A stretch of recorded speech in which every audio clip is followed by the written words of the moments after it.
It's that time of the year again. The biggest greyhound race, not just in Melbourne, not just in Australia, but in the world. The Melbourne Cup for Greyhounds next Thursday night at Sandown. And what a night we've got planned for you. Not only are they racing for big money, but somebody on course will be spinning the wheel for $500,000. I'm joined by Simone Fisher. Hi, Mark. James Vandermaat. And what a night we've got in Prospect, guys. Can't wait. It's going to be a huge night, and as you said, Finey, someone on track having the chance to win $500,000 spinning that magical wheel. There's going to be big celebrities on course as well. Of course, the Dogger House, Simone, $60 a head. And your first 4 drinks free, finger food, and you can rub shoulders with celebrities. So what better way to spend a night at the Dogs? Exactly, and some of those celebrities being big names as well. James Pattinson, superstar cricketer. Who else we got, Finey? Archie Thompson, who can kick a goal from anywhere. Alex Favola.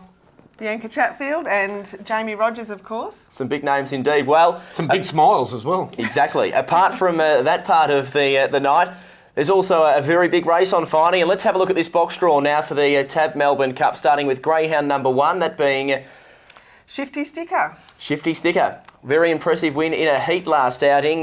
Got a held up down the back straight. We'll have a look at that replayed later on in the show. Very impressive, I thought, Simone. Certainly was. He really wants the rails, this greyhound, doesn't he? And he's come up with it on Thursday night, but he wasn't going to budge. He really had to go around that dog to win the race. And once he did get wide, he finished well. Greyhound 2, Black Magic Opal. Well, he's probably one of Australia's finest young sprinters. There's a big query over him running 5.15, but if he gets the trip, there's no doubt he'll be very, very hard to beat. I think it's just his strength, James, isn't it? Because we expected that he would have run about a 29.20 on his split times last night. Number 3 now, Proven Matty. Look, showed good pace, lacked a bit of mid-race pace, but found the line well in his heat. I think box 1 really helped him, and he did begin well for him usually. Not always that good beginning. And we move along to greyhound number 4, that being Kiss Me Katut, a graduate from the Bendigo Ready to Race auction series last year, was bought for $21,000. It's earned over $100,000 and gets the chance at the $350,000 Melbourne Cup drawn box 4. Great story. Great story indeed, especially if Kiss Me Katut can salute.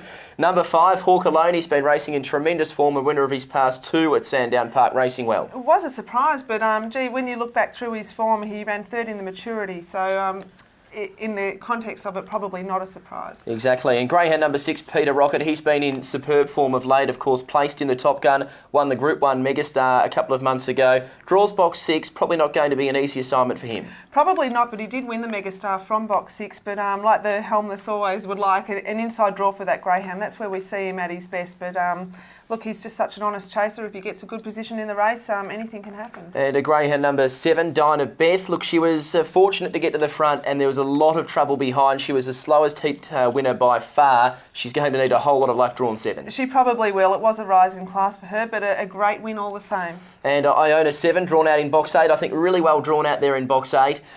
From box number 3, the heat laid off the track a little, so box 8 could play to her advantage, and she has reeled off some quick times at Sandown Park. And can run a good first sectional 5.07 last night, so I'm not without a chance, but gee, it really does become a tough field when you start pulling it apart, doesn't it? It does, and we'll get your tips, including Simone Fisher's expert tips. She has been hot when it comes to tipping on this very program. But if we were to look at a couple of the heats, start with you, James. What would be the heat probably best to look at for a guy? Yeah, look, I think we'll head to the heat of Shifty Sticker. I think was very impressive, sat just behind the speed as we see the replay happening now.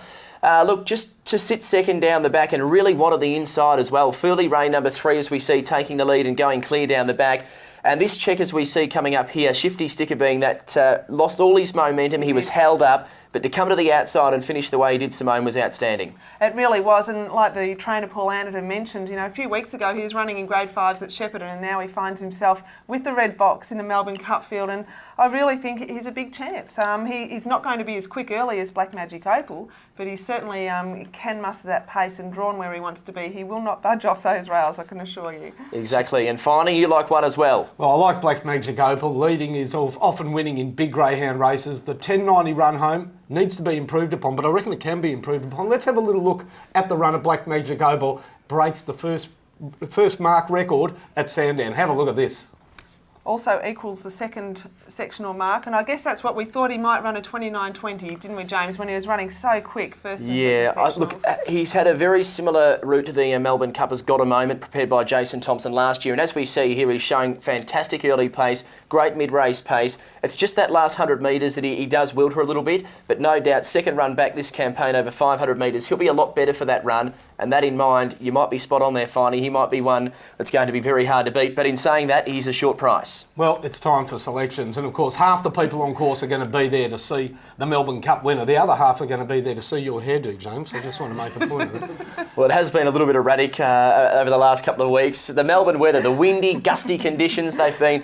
It's hard to contain a mop like this, I can tell you that. So you're sounding a bit like a woman here. I tell you what, if I can tip the first four, we'll maybe cut it in half. So let's see. Well, underneath that mop is the brain that's going to tip you the first four in this year's Melbourne Cup. Go for it, James. Well, let's see how we go here, Finey. Look, I'm going with number 1 on top, Shifty Sticker. I think very hard to beat. Drawn beautifully, should get cover from Black Magic Opal. So 1 on top for me to beat number 2, Black Magic Opal. I think the obvious danger is going to lead the race, should take some catching. 5, Hawk Alone's outstanding value's been racing really, really well of late. And we then move along to Greyhound 8, Iona 7. I think beautifully drawn, can show pace, stay wide, and definitely be a top 4 chance. 1, 2, 5, 8 for me in the Melbourne Cup. Simone, who are you going with here? Well, James, have we been conferring here? Because I've gone 1, 2, 5 and 6. The value bet, I think, Shifty Sticker at just over $3 at the moment. I think over Black Magic Opal purely on the value. I think Black Magic Opal at his best will probably win, but I'm putting number 1, Shifty Sticker on top to beat Black Magic Opal, 5, Hawk Alone, and 6, Peter Rocket. Awkward draw, but the dog's all heart. And he's a very tough chaser, Peter Rocket. Yes. Going back to Black Magic Opal, he has got around Sandown Park in a runner home of 10.74. So